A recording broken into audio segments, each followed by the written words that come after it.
Olá, querido aluno! Tudo bem com você hoje? Como que você está? Nós estamos aqui para encerrar o conteúdo de história desse bimestre. Olha só que legal! Se você olhar para trás, você consegue visualizar onde foi que a gente começou? De tanta coisa que a gente já fez até aqui? Pois é, e agora a gente está finalizando. Então a gente vai conversar um pouquinho aqui por alguns minutos sobre a última parte do conteúdo de história desse bimestre. Na última aula a gente falou um pouquinho sobre a escrita no Antigo Egito e também na Suméria, né? Hoje nós vamos falar um pouquinho do alfabeto dos fenícios.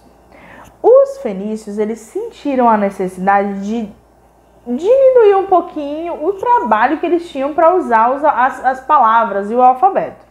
Então eles criaram o próprio alfabeto deles e esse alfabeto ele era simplificado, ele contava com 22 consoantes e representava os sons básicos da fala. E a partir desse grupo de letras e consoantes que os fenícios criaram, foram surgindo outros grupos de escritas, por exemplo, os gregos, o latim, e aí foram surgindo outros grupos de alfabeto. Agora você pode me perguntar, professora, mas por que os fenícios sentiram necessidade de mudar o sistema como já estava acontecendo?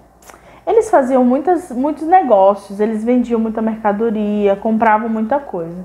E às vezes, para eles fazerem os negócios, eles precisavam de algo que fosse mais rápido, mais simplificado. Então eles decidiram simplificar um pouquinho esse alfabeto para ficar mais fácil deles fazerem os negócios deles. Depois de um tempo, apareceu um homem impressionante chamado Johannes Gutenberg. Johannes Gutenberg ele decidiu criar uma máquina que era chamada de imprensa. E essa máquina ela fazia o que as pessoas não conseguiam fazer na época, que era imprimir um documento. Então, as pessoas elas tinham muita dificuldade de ter livros e de ter coisas escritas naquela época. Por quê? Porque era tudo feito à mão. E como era tudo feito à mão, era muito caro e demorava muito tempo para fazer. Então era sempre muito dinheiro que era gasto.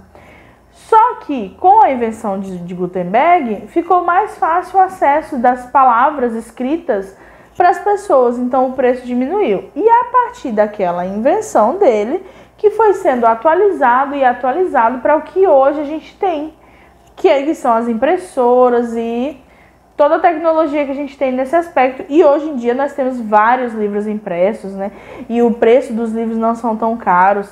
Então tudo isso volta lá para a invenção de Gutenberg. Legal, né? Aí você pode me perguntar, professora, mas e aqui no Brasil? Por onde que começou essa questão da escrita, da alfabetização?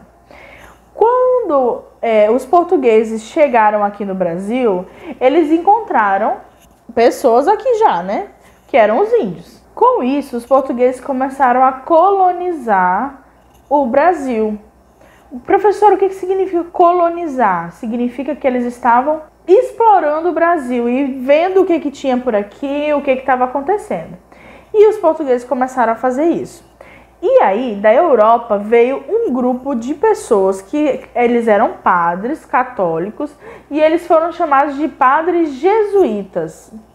E eles chegaram aqui com o objetivo de evangelizar, de pregar para as pessoas que já viviam aqui, que naquele caso eram os índios. Então, quando eles chegaram aqui, a missão deles era educar e ensinar os índios naquilo que eles precisavam aprender. E isso também significava ensiná-los a ler e a escrever a linguagem dos portugueses.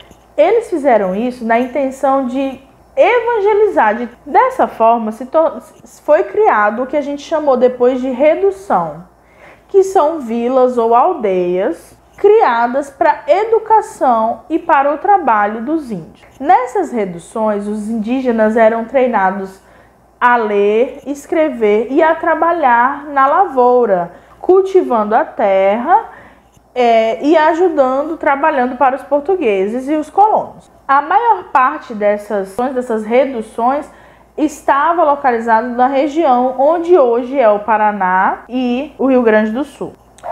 Existia um padre chamado José de Anchieta. Ele foi responsável por perceber que existiam semelhanças entre o português e o tupi, que era falado pelos índios. José de Anchieta também foi responsável por criar um material chamado A Arte de Gramática da Língua mais usada na costa do Brasil.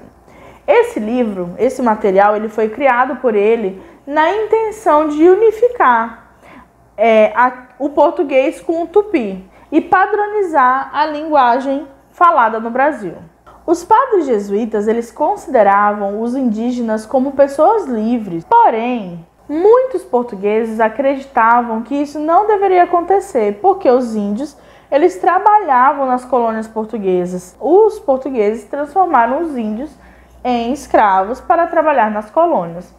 E eles não concordavam com os padres jesuítas de que os indígenas eram pessoas livres. Assim, as pessoas que foram chamadas de bandeirantes, que eram homens que pertenciam principalmente à capitania de São Vicente, ficaram encarregados de aprisionar os índios e vendê-los como escravos. Muitas confusões aconteceram entre os bandeirantes, os indígenas e os padres jesuítas, principalmente no ano de 1628 até o ano de 1632.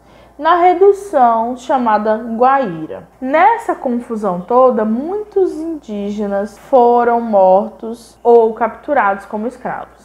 Bom, pessoal, no mais é isso. Esse foi o nosso conteúdo de história para esse bimestre. Eu espero que você tenha entendido bem. E se você ficou com alguma dúvida, você pode entrar em contato comigo ou então voltar e assistir os outros vídeos que a gente já fez. Um abraço e tchau, tchau! Educação Adventista, muito além do ensino.